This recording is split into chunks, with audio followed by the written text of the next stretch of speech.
Bonjour, voici une vidéo par laquelle je vous mets en évidence le bon fonctionnement de la centrale développée par Ulysse. En ce qui me concerne, j'ai essayé de tester plusieurs capacités de cet engin.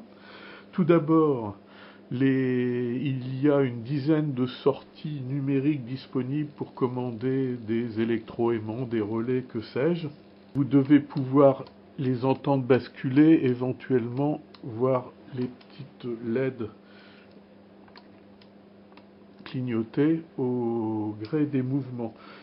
En ce qui me concerne, le but était plutôt de gérer des servomoteurs.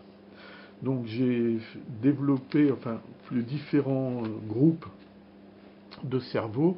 Tout d'abord, un groupe de cerveaux que je qualifierais de rapide,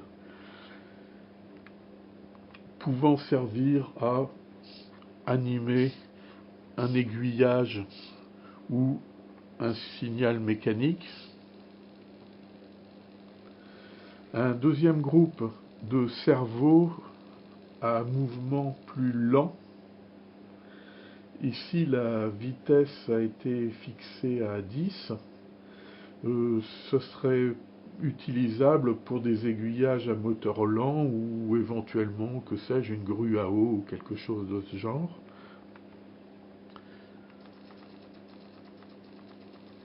En bas de votre écran, vous voyez le mouvement qui est légèrement saccadé, mais... Troisième groupe de cerveaux, un cerveau à mouvement fugitif, qui serait très bien pour piloter un dételeur, par exemple. Quelle que soit la touche de la mouse que l'on active, il se soulève, il tourne et hop, vous relâchez, il relâche. Bon, moi, je l'ai configuré de telle sorte qu'il se meuve, quelle que soit la touche actionnée. Bien entendu, tout ça, c'est du soft, c'est donc paramétrable. Quatrième groupe de cerveau, c'était dans l'intention de piloter des sémaphores mécaniques. Ça sous-entend qu'il faut synchroniser le mouvement de la palette et les LED d'éclairage. Donc, dans ce cas-là, on utilise deux adresses afin d'avoir les 4 combinaisons possibles. Je vous en présente une. Donc,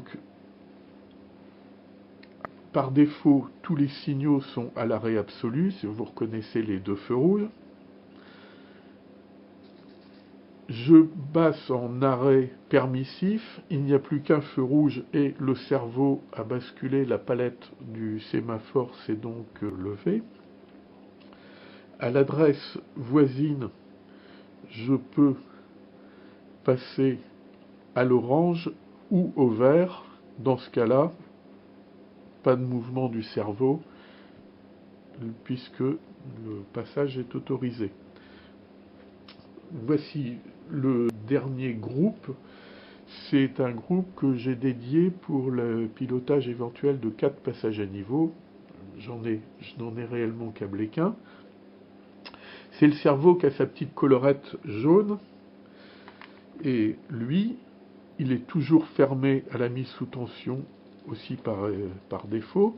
Donc le voilà en train de s'ouvrir. Et les LED, les clignotants ont disparu. Je referme le passage à niveau, la barrière descend, le clignotant est activé et une LED permettrait, au travers d'un optocoupleur par exemple, de mettre en œuvre une sonnerie externe. Voici à peu près l'état de mon dispositif à l'heure actuelle. Plus de détails, n'hésitez pas à vous rendre sur le site d'Ulysse Delmas. Et puis je vous remercie et à bientôt